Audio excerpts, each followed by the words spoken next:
Hi, I'm Ian, and this is a technical introduction to field recording.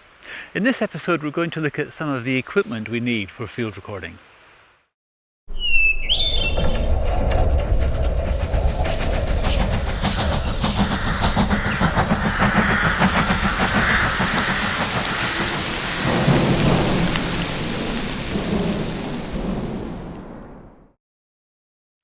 To get going in field recording, you're going to need some gear.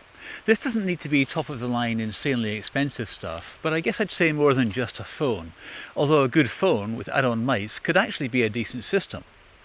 It's worth bearing in mind that there's mostly no such thing as gear for field recording, like mics and recorders. Most of the gear we use is designed for film and music. Mostly that's fine, it just means that your recorder might have a few extra features that you never use. Really the one extra requirement we have is recording very quiet sounds, like low-level input signals. A lot of equipment reviews from film and music people don't take that into account, so that might be worth checking up on. Still, you don't need super expensive gear. The difference in quality between midline and top-of-the-line gear is steadily shrinking as technology improvements spread downwards.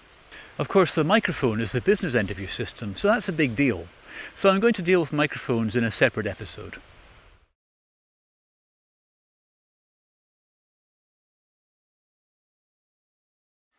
The heart of your system will be your recorder. Now, as a minimum, you want a proper audio recorder, not a speech recorder or dictaphone. Look for something that records at a 48 kHz sample rate with 16 or 24-bit samples and which saves to BWF or WAV format files. And you also want a recorder with good input sensitivity and good quiet preamps so that you can capture quiet sounds without any audible hiss. Your recorder needs to support your chosen microphone connection scheme, and it needs to have the number of inputs you want. For getting started, 2 inputs for stereo should be fine.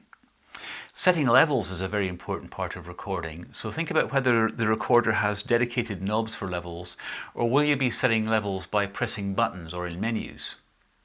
You really want to have good, clear level meters. Having a numbered scale would be ideal, but at least some indication of the -12 dB point is good to have.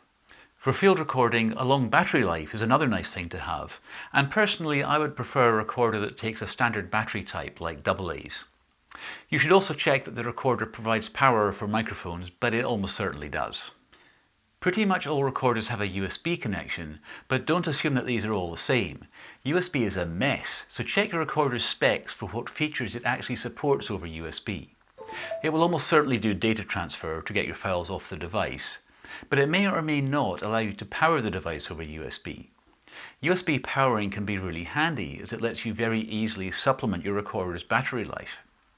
Finally, the USB interface may or may not allow the recorder to be used as an audio interface for your computer.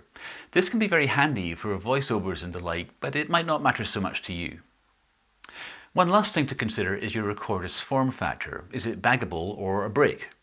Either one can work well for field recording, but it's worth thinking about how you're going to carry and protect your recorder in the field. For field recording, I would say that some kind of protection is pretty much vital, so remember to budget for that. You may be able to use a smartphone as a recorder if you have a smartphone, which obviously could be very cheap and easy. But bear in mind that not all phones can take an external mic, and those that do, the quality can vary, so check before buying. If you have an iPhone, you're probably better off because there are several good quality external mics on the market, specially designed for iPhones. But even there, check compatibility with your particular phone before buying. And bear in mind that you're buying a mic with a proprietary connector, so there's really no upgrade path if you decide to get a proper field recorder later.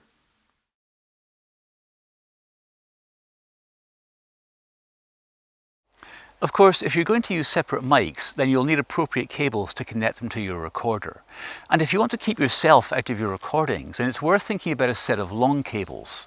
These will let you position the mic remote from the recorder so that you can monitor while you record without your own sounds getting captured. Just how long they need to be really depends on what you're planning. Even a few meters will help if you plan to be really quiet while you record, but longer cables, like 50 or 100 meters, might get your mics far enough away from you that you're not upsetting the wildlife. Some mics are rated for 200 meter cables, and some recorders go even further, like 300 meters. Of course, cables like this are kind of bulky. This is a 60-meter stereo cable, and this is two 20-meter cables cable tied together. And you might have difficulty finding cables like this.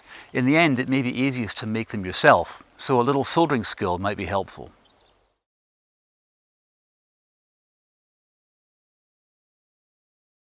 It's important to monitor while you record, so you'll need a good pair of headphones.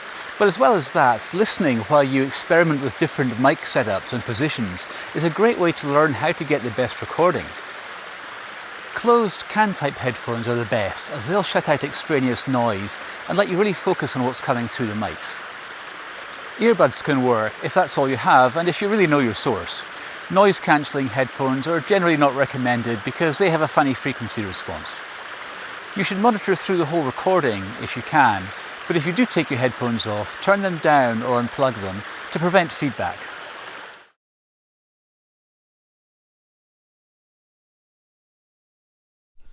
Sound conducts better in solid objects like your microphone body and cable than it does in air, so anything touching your microphone or cable during recording will cause a loud, unpleasant sound.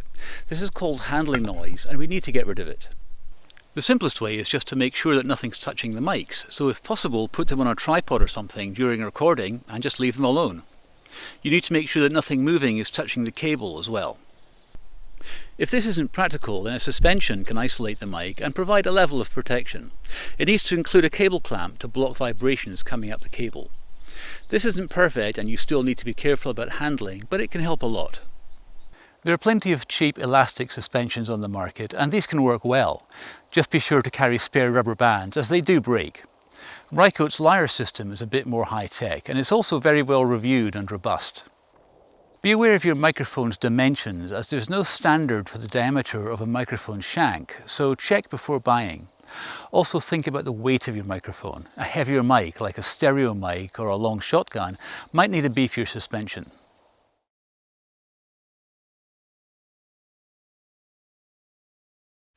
The sound of the wind is a great thing to record, although it's tricky. But if the wind itself hits the diaphragm of your mic, the result is wind noise, which is really nasty and will ruin your recording. The difference is that sound is vibrations in the air, whereas wind is the movement of the air itself, like AC versus DC. If the moving air hits the diaphragm of your mic, it will get slammed around and create this horrible noise, which will swamp your recording. Even the tiniest breeze can be devastating. Here, for example, I'm recording with an unshielded mic, and as you can hear, it sounds pretty dreadful. You might imagine this is a gale force wind, but look at this string hanging from the tripod and you can see it's just a light breeze. But even this light breeze is too much for an unshielded mic. We need some protection. Now I'm recording with the foam windshield on the microphone. This is the basic foam windshield that the mic comes with, so it's an easy option, but unfortunately it still doesn't give great protection. It's good for indoors, but outdoors, in even a light breeze, as you can hear, the rumbling still comes through. Now I'm recording with a fur windshield on the microphone, and this gives pretty good protection even though there's still a bit of a breeze blowing. It's not perfect and it certainly won't work in strong winds, but it's a lot better than foam. So basically fur is the minimum you require for outdoors recording. So it's crucial that you protect your mics with a good windshield, and as we've seen, the foam kind that comes with many mics is really only good indoors. A fur windshield is pretty much the minimum for outdoors. The best kind of windshield will create a large dead space around your microphone. In fact, the ultimate is a blimp system, which houses the microphone on its own suspension inside the windshield. But there are many types of windshield available, including simple slip-on types, which can work very well. Top-of-the-line windshield systems can be very expensive, potentially more than your mic, but a DIY solution can be just as effective as a professional windshield and for a fraction of the price. If you're buying a windshield, be careful about your microphone dimensions, including the shank diameter, the size of the head or the slotted interference tube, and the total length, including the plug-in cable. For a recorder with built-in mics, windshielding might be tricky, but it's still essential. With a little ingenuity, one windshield might be made to work for multiple different mic configurations. And finally, don't forget that any windshield, but particularly one with fur, will tend to cut high frequencies to some extent. You can compensate for this in post with an appropriate filter.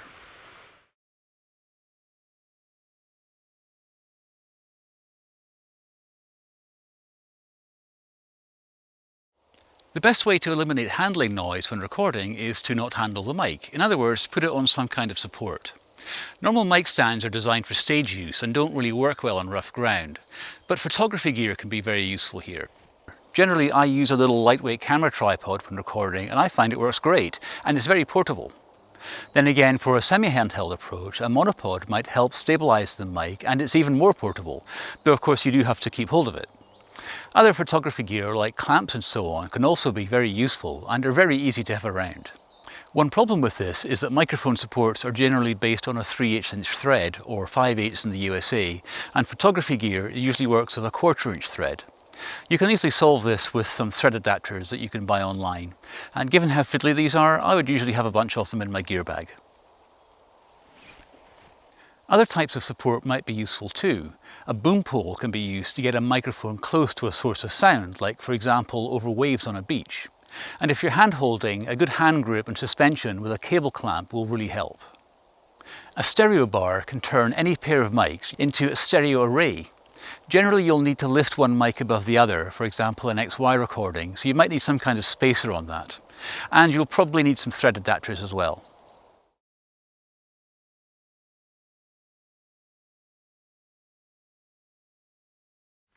A lot of recorders have features like mixing and editing built in, but realistically, to work with your recorded sounds, you're going to need an audio workstation. The good news is you probably already have it. For hardware, we're talking about a PC. Pretty much any reasonably recent PC will do, including a laptop, a Mac, a Linux system, or whatever. Performance and memory and so on really aren't issues because audio is very lightweight. You might be able to get by with a tablet, but that could be tricky. Software availability could be a problem, connections could be an issue, and fiddly operations on screen are going to be harder without a mouse. You might want to think about storage space, though this isn't much of an issue. 500 gigabytes of free space will store 500 hours of top quality stereo audio. But you might want to think about how you're going to make backups. Most PCs these days don't come with an optical drive, but that's not really a problem. If you really need one, like to burn a CD, you can always plug in an external drive. For playback, you should really be looking at a good set of external powered speakers, or at least headphones. If you're going to be listening through speakers, then acoustic noise from the computer itself could be an issue, like fan noise and so on. Ultra-thin laptops are the worst offenders here. You're going to need software, an audio editing app, sometimes called a DAW for Digital Audio Workstation. For most field recording, a pretty simple app will work just fine. You really just need to be able to fade in and out and crossfade, adjust your levels and maybe do some simple filtering, at least to get started. Most audio apps will offer multi-tracking, which will let you build more complex compositions if that's what you want. A good place to start might be Audacity. This is a free app, but pretty good, and it runs on Windows, Mac and Linux. If that doesn't work for you, there are lots of other apps available with prices ranging from $0 to lots.